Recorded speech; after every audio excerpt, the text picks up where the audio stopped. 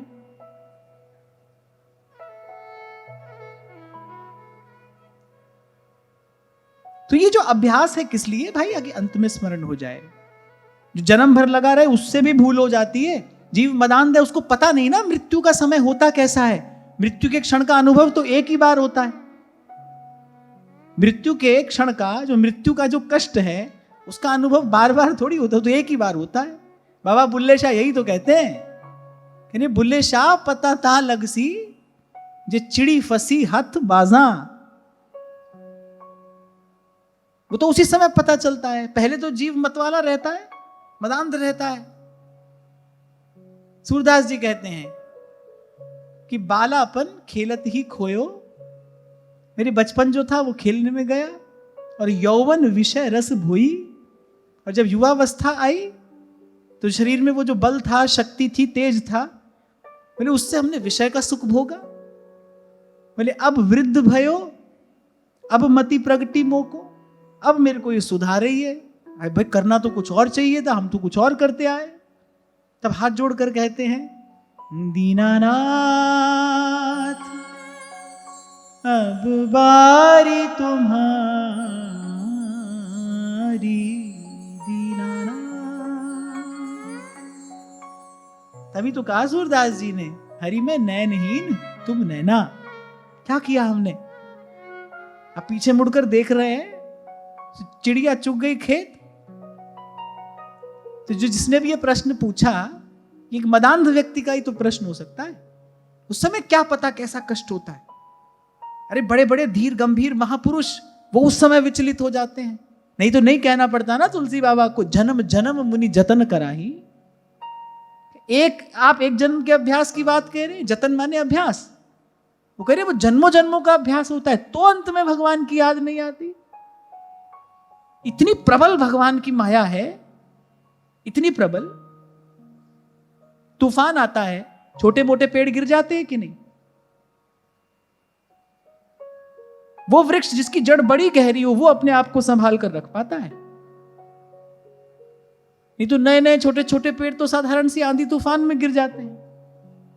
तो जब उस समय वो पीड़ा का वेग होता है, वेदना की वो जो प्रचंड आंधी चलती है मृत्यु के समय में, ये छोटे मोटे जो भजन साधन अभ्यास होते हैं ना, ये सब ढह जाते हैं। ऐसे नहीं भगवान ने कहा मम माया दुरत्यया, कहते सुनते जीवन निकल जाता है भाई, पर कहत सुनत दशा हृदय नहीं आवे।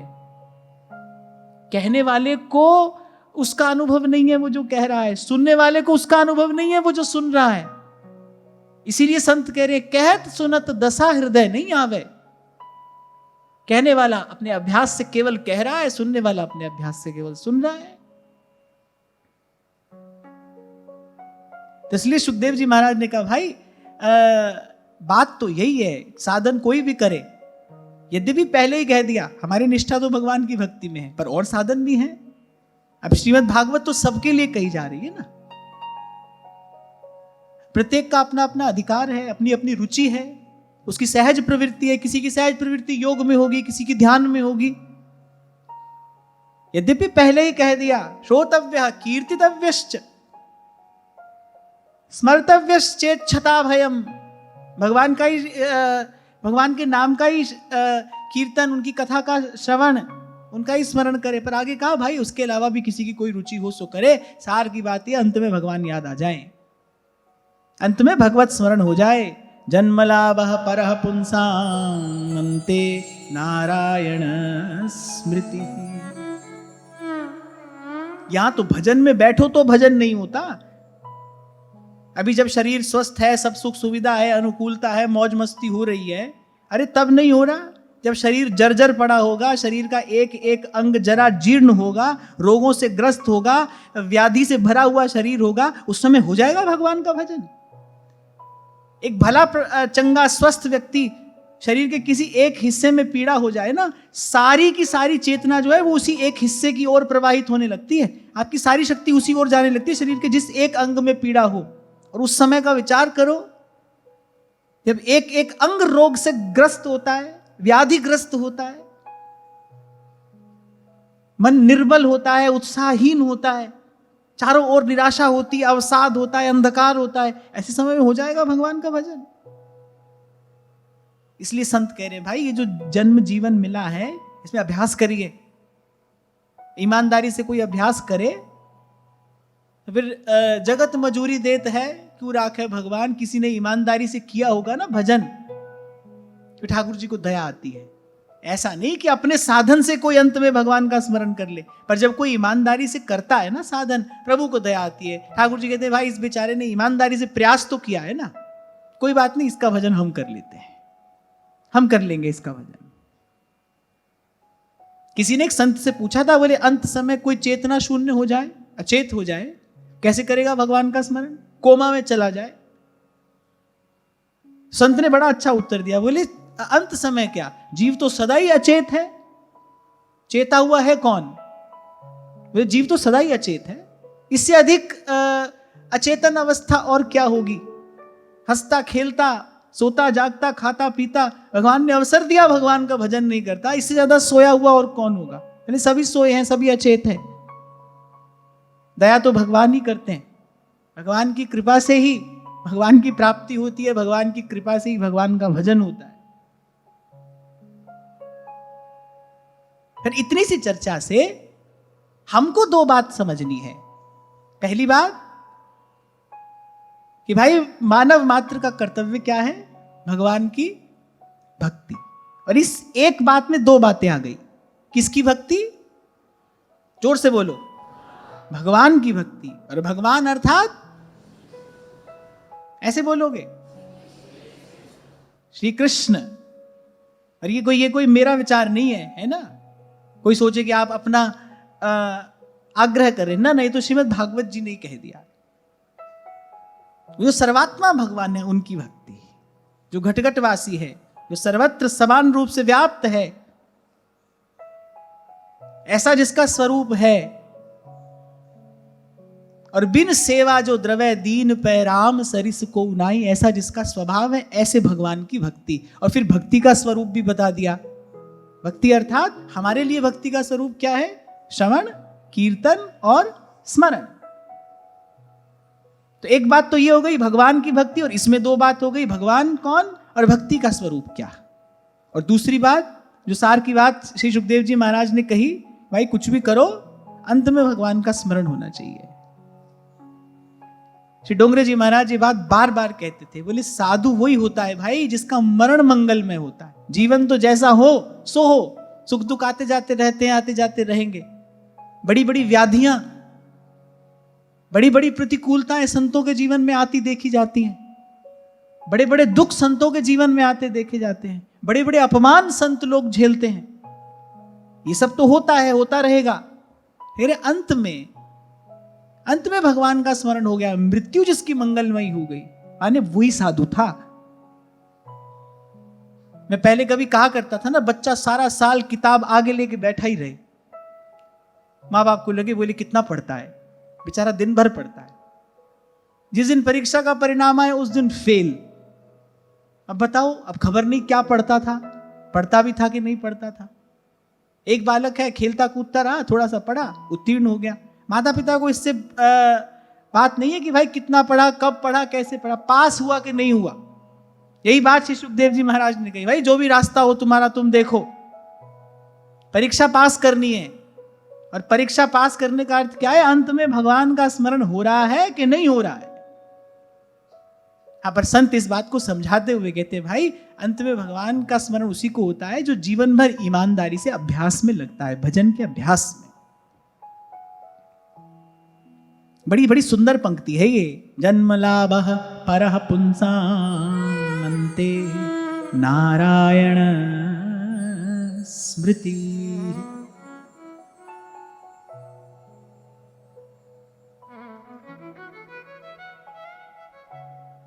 तभी तो श्री रघुनाथ जी ने बाली से कहा, तुम चाहो तो मैं तुम्हें जीवन दान दे देता हूं।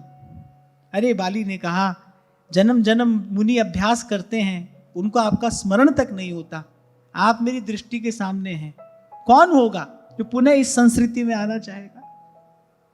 आप सन्मुख खड़े हैं। वहां भीष्म पितामह, हमने इस प्रसंग पर चर्चा की, बोले प्रभु आप प्रसन्न है ना, तो बस जब तक मेरे ये प्राण इस देह का त्याग नहीं कर देते, जब तक मैं आपके चरणों में पहुंचकर परम विश्राम नहीं पा लेता, तब तक बस मेरे सामने खड़े रहिए। पीतांबरी कसी हो,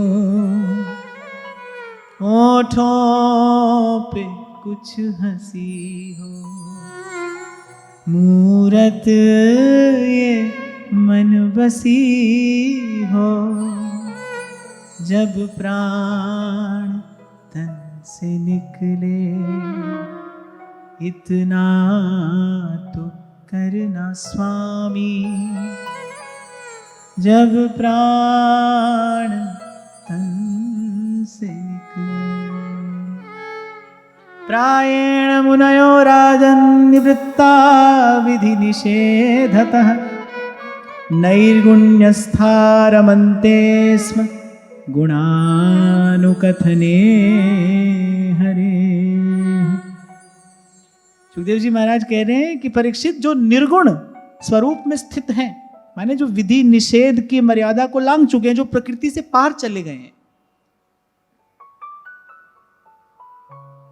जो प्रकृति से पार चले गए हैं, देह आदि के बंधनों से जो सर्वथा मुक्त हैं, माने जो स्वस्थ महात्मा हैं, जो अमलात्मा जन हैं, अपने स्वरूप में जो स्थित हैं, बोले वो भी वो अवस्था प्राप्त करने के बाद करते क्या है? नैर्गुण्यस्था रमन्ते स्म गुणानुकथने हरे। बोले उस अवस्था में पहुंच जाने के बाद भी करते क्या है? बोले गुणानुकथने हरे। बोले भगवान का गुण गाते हैं, भगवान का गुण गाते हैं, भगवान के नामों का कीर्तन करते हैं, भगवान की कथा कहते सुनते रहते हैं। यही करते हैं वो 28 कल्पों से। काकभुसुंडी जी क्या कर रहे हैं? बस यही कर रहे हैं। भज श्री राम, भज श्री राम, श्री राम जय राम, जय जय राम। और कहा रमनते, बोले उसी में रमे रहते हैं। भगवत्पाद शंकराचार्य भगवान कहते हैं मुक्तया अपि विग्रहम कृत्वा तम भजन्ते। जो मुक्त हो गए हैं वो भी आते हैं यहां, वो आज संसार में आते हैं, जननी के गर्भ में आएंगे, संसार में आते हैं। किस लिए? बोले तम भजन्ते, भगवान का भजन करने के लिए आते हैं, भजन का सुख लेने के लिए आते हैं, कथा कीर्तन का आनंद लेने के लिए आते हैं। जिस आनंद का संकेत कबीर अपनी वाणी में करते हैं, जो सुख है सतसंग में सो वैकुंठ न हो। दो बातें यहां पर इस पंक्ति से समझ आती हैं। कोई पूछे, कबीर जी से कोई पूछे, भाई आप वैकुंठ गए बिना कैसे बता रहे हो कि जो सुख है सत्संग में सो वैकुंठ ना होए? दो वस्तुओं की तुलना वही कर सकता है ना जिसने दोनों को देखा हो, जिसने दोनों का अनुभव किया हो, वही तो दोनों की तुलना करेगा। कोई पूछे कबीर जी से, आप कैसे कह रहे हैं जो सुख है सत्संग में सो वैकुंठ ना होए? आपने देखा है वैकुंठ? वैकुंठ जाने से पहले ये बात तो कह रहे हैं। हाँ देखा है। यही बात स्पष्ट कर देती है कि वो नित्य सिद्ध महापुरुष हैं, आए हैं संसार में लोक मंगल करने के लिए। पहले वैकुंठ का सुख देखा, फिर जब यहां आए और भगवान की कथा कीर्तन का आनंद लिया तो कहा जो सुख है सत्संग में सो वैकुंठ। तभी तो कहा राम बुलावा भेजिया। भगवान ने भेजा था हमको यहां अपना कार्य करने के लिए। इस कार्य में हमको इतना आनंद आया कि अब जब प्रभु ने वापस बुलाया, राम बुलावा भेजिया, फिर दिया कबीरा रोए, जो सुख है सत्संग में सो वैकुंठ ना होए। तो ये बात श्री सुखदेव जी महाराज ने कही। प्रायण मुनयो राजन निवृत्ता विधिषेधत। जो प्रकृति से पार चले गए, त्रिगुणातीत हो गए हैं, जो शिव स्वरूप को प्राप्त जिन्होंने कर लिया है, बोले वहां पहुंच जाने के बाद भी करते क्या हैं वो? नैर्गुण्यस्था रमन्ते स्म गुणानुकथने हरे। क्योंकि सुखदेव जी महाराज तो भाई तीनों लोकों में उनकी अवाध गति है। दिव्य संतों से, दिव्यतम भक्तों से उनका समागम सतत होता ही रहता है। तो वो जहां जाते हैं वो यही देखते हैं, भाई ये सब संत सयाने कर क्या रहे हैं? कृष्ण गोविंद गोविंद गोपाल नंदलाल, कृष्ण गोविंद गोविंद हे गोपाल। कोई विकार जिनको स्पर्श भी कर नहीं गया आज तक, ऐसे दिव्य सनकादिक ऋषि। एक वक्ता बन जाता है, बाकी सब श्रोता बन जाते हैं। कभी कोई वक्ता बन जाता है, कभी कोई, और भगवान की कथा चलती रहती है, भगवत चर्चा होती रहती है। ये शब्द बड़ा सुंदर है, कह रहे नैर्गुण्यस्था रमन्ते। अरे रम जाते हैं, उसी में रमे रहते हैं, बाहर नहीं आते उस भाव से। फिर सुखदेव जी महाराज ने कहा इदं भागवतं नाम पुराणं ब्रह्म संहितं अधीत्वान् द्वापरादौ पितुर्द्वैपायनादहम्। सुखदेव जी महाराज ने कहा भाई द्वापर के अंत में ये भगवत रूप अथवा इस वेद तुल्य श्रीमद् भागवत नाम के महापुराण को मैंने अपने पिता श्री व्यास जी से पढ़ा। सुखदेव जी महाराज को ये बात क्यों पता नहीं पड़ रही है? भाई मैंने इसको अपने पिता से पढ़ा। इसलिए सुखदेव जी महाराज परोक्ष रूप से ये कह रहे हैं, भाई हमारी तो निर्गुण स्वरूप में निष्ठा थी और है। अगले श्लोक में यही कहा परिनिष्ठितोपि नैर्गुण्य उत्तम श्लोक लीलया गृहीत चेता राजर्षे आख्यानं यदधीतवान्। बोले मेरी तो निर्गुण स्वरूप में निष्ठा थी और है। तभी मैंने कल कहा सुखदेव जी महाराज का स्वरूप क्या है? मनोबुद्धि अहंकार चित्तानि नाहं न च श्रोत्र जिह्वे न च घ्राण नेत्रे न भूमिर्न व्योमस्न तेजो न वायु चिदानंद रूपः शिवोहम शिवोहम चिदानंद रूपः शिवोहम शिवोहम। और कह रहे हैं मेरी उस निर्गुण स्वरूप परमात्मा में पूर्ण निष्ठा है। पर हुआ क्या? हमारे साथ घटना क्या घटी? कह रहे गृहीत चेता राजर्षि। बोले हे राजर्षि परीक्षित, बोले श्री कृष्ण की कथाओं ने मेरा चित्त हर लिया।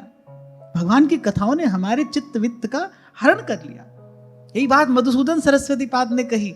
अद्वैत वीथि पथिकैरुपास्याः स्वराज्य सिंहासन लब्ध दीक्षा शठेन केनापि वयं हठेन दासीकृता गोपवधू विटे। अद्वैत वीथि पथिकैरुपास्याः, अरे हम तो उसी निर्गुण स्वरूप परमात्मा के ध्यान में मग्न थे और स्वराज्य सिंहासन लब्ध दीक्षा, अपने स्वरूप में स्थित। ये सृष्टि बने बिगड़े, अमृत की वर्षा हो या प्रलय की अग्नि चारों तरफ धधकने लगे, बोले हमको कुछ लेना देना नहीं, न लेना न देना और मगन रहना। बोले हम तो ऐसे थे। और फिर कह रहे हैं शठेन केनापि वयं हठेन, बोले किसी शठ ने, बोले बलपूर्वक दासीकृता गोपवधू विटे, बोले हमको अपने चरणों की और बिना मोल की दासी बना दिया। मधुसूदन सरस्वती पाद का ही वाक्य है। शठेन केनापि वयं हठेन दासीकृता गोपवधू विटेन, बोले बलपूर्वक हठपूर्वक। इसीलिए कुछ क्षण पहले मैंने आपसे कहा श्रीमद् भागवत का श्रोता कैसा है? जिसको भगवान की चाह है। और वक्ता कैसा है? भगवान को जिसकी चाह है। तभी सुखदेव जी महाराज ने कहा गृहीत चेता राजर्षे आख्यानं यदधीतम। हम नहीं जा रहे थे उनके पास। सुखदेव जी महाराज ने कहा भाई हम नहीं जा रहे थे उनके पास, उन्होंने खींच लिया हमें अपने पास। आकर्षित कर लिया। श्री कृष्ण ने मुझे अपनी ओर आकर्षित कर लिया, ले लिया मेरा हृदय। गृहीत चेता, या कहने का तात्पर्य क्या है? सुखदेव जी महाराज ने बड़ी पटुता से यह भी कह दिया कि मेरी निर्गुण स्वरूप में निष्ठा है, पूर्ण निष्ठा है। और यह भी बता दिया भाई मेरे जैसे का भी चित्तवित्त श्री कृष्ण हर लेते हैं। यहां कहने का तात्पर्य क्या है कि भाई जो निर्गुण ब्रह्म के उपासक है वो ये जान लें, जो लो तो है नंद को कुमार नहीं दृष्टि पर्यो, तो लो तू भले बैठ ब्रह्म को विचार। नारायण स्वामी भी तो ऐसे ही थे, वो भी ऐसे ही निर्गुण प्रभु के ही उपासक थे। वृंदावन आए और रास बिहारी ने उनके चित्त वित्त का हरण कर लिया। बस हो गए यहीं के, फिर पीछे मुड़कर नहीं देखा। अरे भाई संत सयाने तो यही कहते हैं, सोम से सील प्रताप दिनेश से, मघवा से महीप विषय सुख साने, सुख से मुनि सारद से वक्ता चिरजीवी लोमस दे अधिकाने। एते भये तो कहा तुलसी, जुप जान की जीवन राम न जाने, जान की जीवन राम न जाने। दंडकारण्य के वो सब ऋषि मुनि भाई, वो सब सिद्ध संत ही तो थे। बस भगवान का रूप देखा, वो इतना प्यारा इतना मधुर लगा। बोले अब तक क्या भूस कूट रहे थे हम। ध्रुवदास जी ने यही बात लिखी है, बृहद बामन पुराण भाषा लीला जो है, यही बात लिखी। भृगु ऋषि ने जब पूछा ब्रह्मा जी से, तो ब्रह्मा जी ने कहा भाई ये वृंदावन की लीला है, तुम नहीं समझोगे, तुमने तो आज तक खाली भूस कूटा है। ये जो रस है वृंदावन रस सबनते राख्यो दूर दुराई, तुम नहीं समझोगे इसे। ये रस कौन पाता है? या तो भगवान कृपा करे या भगवान का कोई प्यारा भक्त मिल जाए, वो इस रस को चखता है। कोई रसिक श्याम रस पीवे गो, जोई पीवे गो सोई जीवे गो। व्यास जी तो कहते भाई ये रस जो पिएगा वही जिएगा, नहीं तो पुनरपि जन्मम और पुनरपि मरणम। जोई चाखे गो सोई जाने गो, कहने पे कौन यूं माने गो। कोई रसिक श्याम रस पीवे गो, जोई पीवे गो सोई जीवे। नहीं तो जो ब्रह्म स्वरूप महापुरुष जन्म लेते ही निकल पड़े पिता की ओर, मुड़कर भी नहीं देखा, उनको किसी शास्त्र के पढ़ने से क्या प्रयोजन? उनको क्यों पढ़ना था भागवत? इसलिए क्योंकि इसमें जो भगवान की लीलाओं का वर्णन है, इसमें जो भगवान के स्वरूप स्वभाव का वर्णन है, वो हम जैसे महात्मा जिनकी निर्गुण स्वरूप में पूर्ण निष्ठा है उनके चित्त को भी हर लेती है।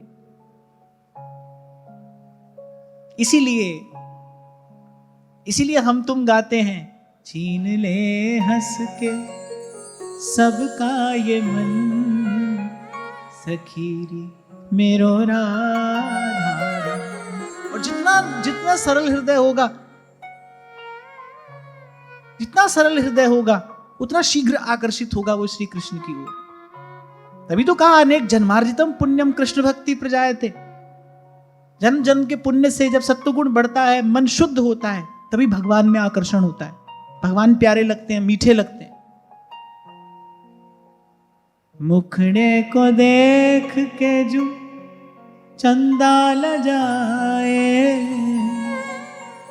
घुंघरारी लट पे घटाए वारी जाए, जी घटाए वारी जाए, घटाए वारी जाए। वाके जादू भरे दो नयन, सखीरी मेरो राधारन। छीन ले हंस के सबका ये मन, सखीरी मेरो राधारन। एक भजनानंदी महात्मा से पूछा था किसी ने, बोले महाराज ये जो वेदों की श्रुतियां हैं इनका पाठ करें, महाराज कुछ आनंद सा नहीं आता। महाप्रभु भी कह रहे वृथा श्रुति कथाश्रमो, कुछ से आनंद सा नहीं आता। हम अब भाई गुरुजनों की आज्ञा है, वैसे आदर बुद्धि से करते तो हैं, फिर बोले बाबा कुछ रस नहीं आता। ब्रजवासी संत थे, बोले रस कहां से आएगो, रस बिन में है ही ना है। तो रस कहां है? बोले रस तो सबरो ब्रिज की गोपियन के पास में है, वो सब पी गई वो सब रस। भर भर पी गई ब्रज पनिहारिन, भर भर पी गई ब्रज पनिहारिन, सुंदरतम पिय पाया, सुंदरतम पिय पाया। नाम रस मीठा रे, नाम रस मीठा रे, नाम रस मीठा रे, नाम रस मीठा। सुखदेव जी महाराज ने दोनों बातें इस एक श्लोक में कह दी। हम जैसे महात्माओं का भी मन हर लेते हैं श्री कृष्ण।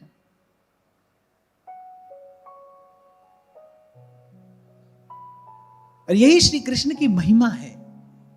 इसलिए उस दिन मैंने आपसे कहा था कि भले कोई कुब्जा की निंदा करे, पर हमारी दृष्टि तो श्री कृष्ण की करुणा पर है कि वो किसी को अस्वीकार नहीं करते। मैला कुचैला कोई भी जाए, उन श्री चरणों की शीतल शंतम छाया सबके लिए है। कोई उनकी ओर देखे तो। यहां पर एक बात मैं अवश्य कहकर आगे चलूं कि सत्संग की धारा में बहकर ही कोई प्रभु के चरणों तक पहुंचता है। संत के शब्द से ही विमुख जीव प्रभु के सन्मुख होता है। संत इतना ही करता है, बस विमुख को सन्मुख करता है। और सन्मुख हो जीव मोहि जबहि, जन्म कोटि अघनासई तब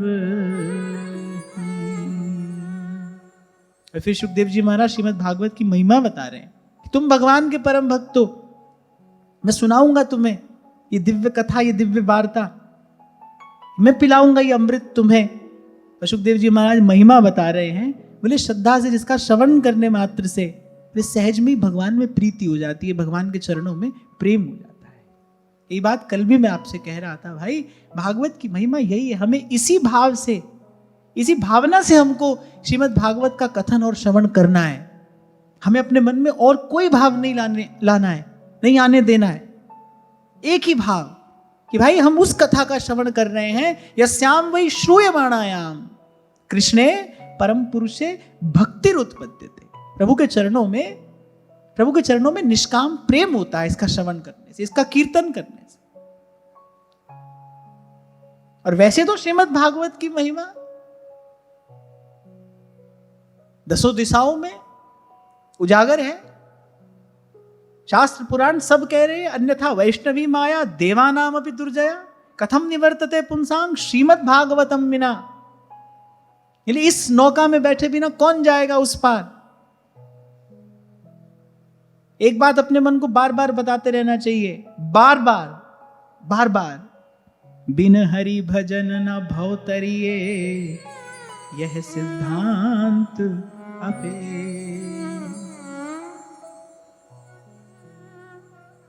यस्य श्रद्धतामाशु स्यान मुकुंदे मति सती।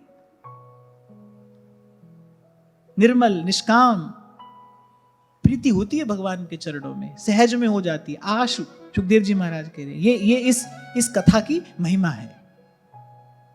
मीठे लगने लगते हैं श्री कृष्ण। संसार का विषय तभी विष लगेगा जब श्री कृष्ण मीठे लगेंगे। मैं बार बार आपसे कहता हूं, पहले संसार छूटेगा फिर भगवान मिलेंगे। ना, ऐसा नहीं होगा। पहले भगवान की कृपा का अनुभव होगा, सत्संग की कृपा से, संत की कृपा से पहले भगवत स्वरूप का अनुभव होगा, तब संसार छूटेगा।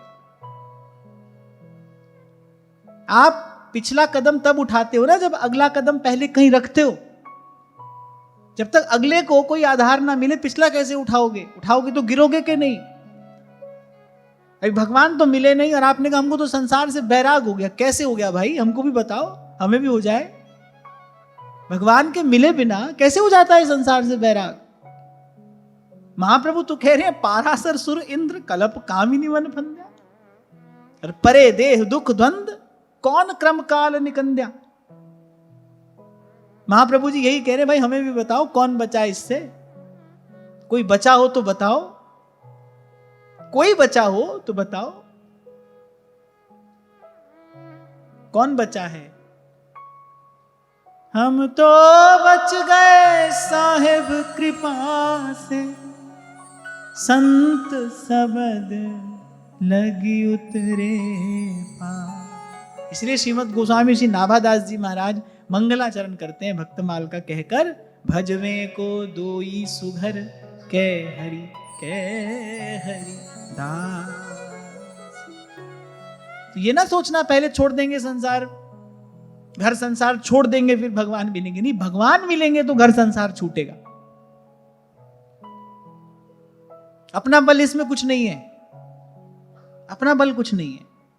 ये जो एक सार की बात मैंने आपको बताई, संत विमुख जीव को भगवान के सन्मुख करता है, और जब जीव सन्मुख होता है जन्म कोटि अघ नासहि तबहि उसके पाप नष्ट होते हैं, उसके ताप नष्ट होते हैं, उसके शाप नष्ट होते हैं। प्रभु के सन्मुख होते ही पाप ताप शाप नष्ट होते हैं, जीव शांत होता है, शुद्ध होता है, और शांत और शुद्ध हृदय से फिर वो भजनानंद का अधिकारी होता है। और इस सारी प्रक्रिया में अब बताओ महिमा किसकी है, किसकी महिमा है। कोई ऐसो रे भेटे संत, मेरी लाहे सगली चिंत, ठाकुर स्यों मेरो मन लावे, ठाकुर स्यों मेरो मन लावे। महिमा संत की है। एतन्निर्विद्यमानानामिच्छताम कुतो भयम् योगिनां नृपनिर्णीतं हरेर्नामानुकीर्तनम्। और सुखदेव जी महाराज ने तो कहा, भाई लोक और परलोक किसी की भी इच्छा हो, कोई भुक्ति चाहता हो, मुक्ति चाहता हो या भक्ति चाहता हो, बोले तीनों के लिए या फिर सबके लिए साधन तो वैसे एक ही है। अकामः सर्व कामो वा मोक्ष काम उदारधीः तीव्रेण भक्ति योगेन भजेत पुरुषं परम। और उसमें भी सुखदेव जी महाराज ने बिल्कुल स्पष्ट कर दिया साधन क्या है, हरेर्नामानुकीर्तनम। बोले भगवान के नाम का कीर्तन करे, हरेर्नामानुकीर्तनम। कुछ नहीं लिखा है यहां पर इसकी पूजा करे, उसकी पूजा करे, नौ ग्रह की पूजा करे, कुछ नहीं लिखा है। श्रीमद् भागवत में आद्योपांत एक ही बात है। इसीलिए मैं उस दिन कह रहा था, जो श्रीमद् भागवत की कथा कहता है उसका यह पवित्र कर्तव्य है, उसका उत्तरदायित्व है, श्रीमद् भागवत के सार सिद्धांत को जैसा कहा गया है वैसा ही कहे, उसमें अपनी ओर से कुछ ना मिलाए, अपना मनमाना सिद्धांत इसमें ना मिलाए। जो श्रीमद् भागवत में कहा गया है वही कहे। और श्रीमद् भागवत का एक ही सिद्धांत है, यहीं से कथा आरंभ होने जा रही है। सुखदेव जी महाराज ने यही कहा, एतन्निर्विद्यमानानामिच्छताम कुतो भयम् योगिनां नृपनिर्णीतं हरेर्नामानुकीर्तनम्।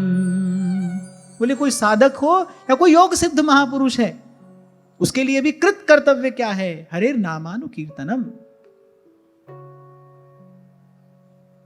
और किसी आडंबर की आवश्यकता नहीं है, भगवान के नाम से ये कथा आरंभ हो, भगवान के नाम के साथ साथ ही ये मधुर चर्चा आगे बढ़े,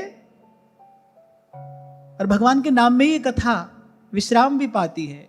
नाम संकीर्तनम यस्य सर्व पाप प्रणाशनम। इसीलिए तो उस दिन मैं आपसे कह रहा था, भाई जो व्यासपीठ पर बैठा है उसका तो कर्तव्य है, उसको सार स्वरूप सिद्धांत कहना चाहिए।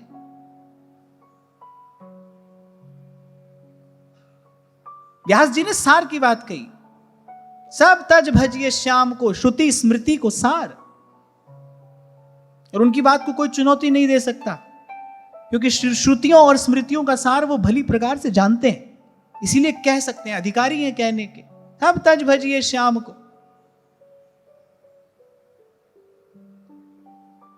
मैं तो कई बार विचार करता हूं, भाई मन एकाग्र होगा कैसे, सुनने वाले का मन एकाग्र कैसे होगा जब सुनाने वाला उसको 10 प्रकार की बातें बताएगा, 10 निष्ठाओं में उसके मन को उलझाएगा, 10 विषय उसको देगा जहां वो अपनी श्रद्धा लगाए। सुनने वाले का मन एकाग्र कैसे होगा?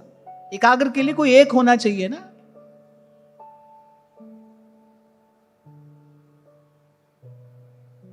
इसीलिए बीच बीच में मैं ठोकता पीटता चलूंगा, आपको कहता चलूंगा, इसलिए आपको कहता हूं, यदि आप जानते हो पढ़ना, शास्त्र की भाषा का आपको ज्ञान हो, स्वाध्याय यदि आपके जीवन में हो, तो आप खुद देखें ना कि श्रीमद् भागवत में लिखा क्या है।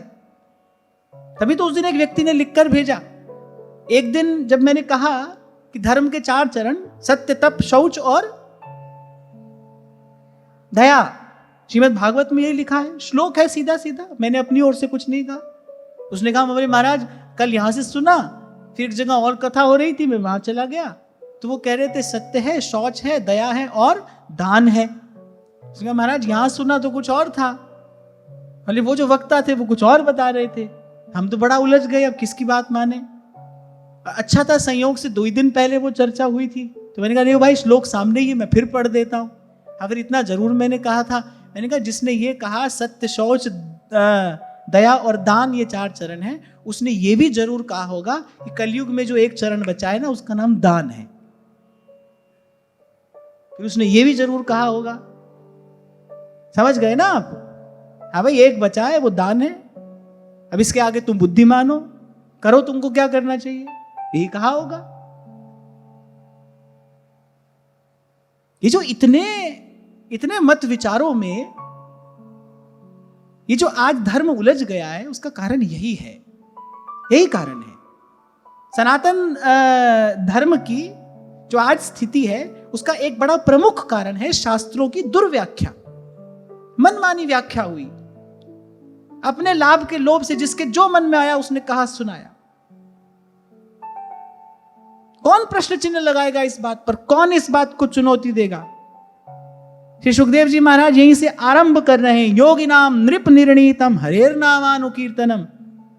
बोले कोई साधक है, सिद्ध है, योगी है, भोगी है, कोई भी है, लोक परलोक की कोई भी इच्छा है, यही कर्तव्य है उसका, भगवान के नाम का कीर्तन करे, यही धर्म है।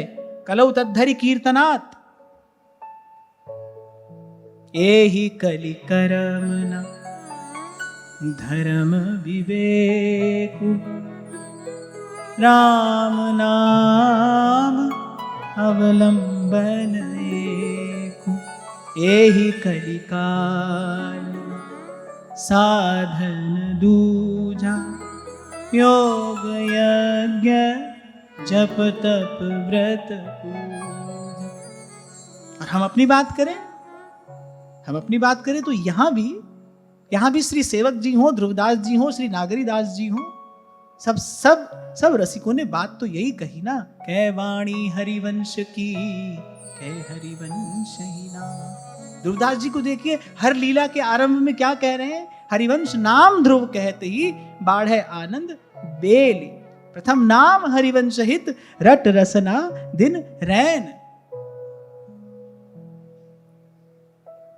सब संत एक हैं, इसीलिए व्यास जी ने कहा संत सभी गुरुदेव है। सब संतों में वही एक ही सत्ता प्रकाशित है, प्रतिभासित है। उनका मत, उनका विचार दो नहीं होगा, उसमें कोई परस्पर बैर विरोध नहीं हो सकता। दो संतों में कभी विरोध नहीं हो सकता। यदि वो संत हैं, दोनों में कोई विरोध नहीं होगा। वक्ताओं में विरोध हो सकता है, वक्ताओं में विरोध हो सकता है, शास्त्रज्ञ में विरोध हो सकता है। शास्त्रों में परस्पर विरोध है, खंडन मंडन से भरे पड़े हैं शास्त्र, एक दूसरे का खंडन कर रहा है। संत में विरोध नहीं होगा, दो संतों में विरोध नहीं हो सकता। क्यों? क्योंकि वो दोनों जिस सत्य का अनुभव करके संत कहला रहे हैं ना, वो सत्य दो नहीं है, वो सत्य एक ही है। हर युग हर काल में वो सत्य एक है, एक।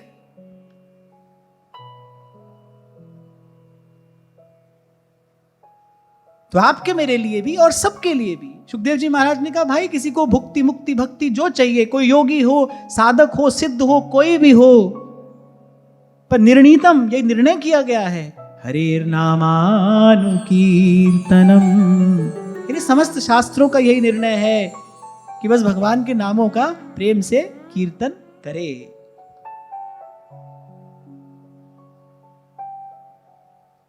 तो आज की वार्ता यहीं श्री जी के चरणों में निवेदन करते हैं। महाराज श्री के चरणों में प्रणाम। आप सबके हृदयस्थ हित प्रभु को नमः।